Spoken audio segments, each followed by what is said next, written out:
azvipere mushe vanakiri namujati voya vachivava panhau yanaWalter Tafu Maney.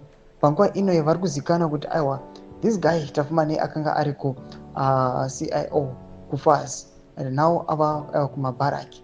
Panguva ino vaya vachimutandanisa vachiti these guys vakangoita zvisina basa toda vagadzira size. Sanapena mashoko anouya panguva ino andona vanakiri namujati hapana kana chavari kutya, vana vachimenchena even zita remutungamiri wenyika vachitaura aiwa vane confident zvavari kuva vachitaura panguva ino. Ndobva subscribe like on the bell icon.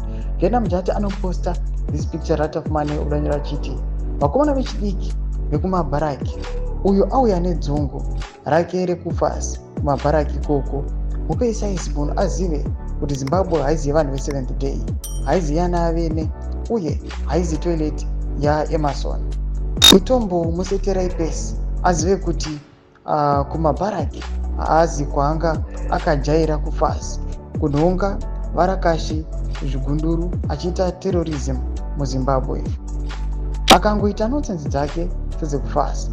Bataibon azive kuti kune nzira dzemasoja kuti dzaEmerson atagwirei zviro zvevanhu kunyanya.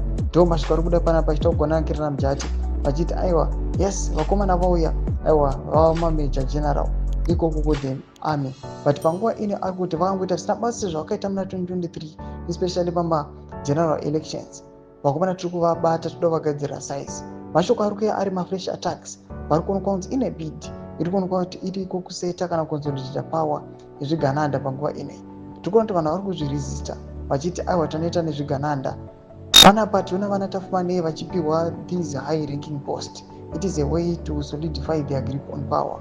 Pina comment section medu mbotudza mafungiro enyu muri kudii pamusoro pechitiko ichi.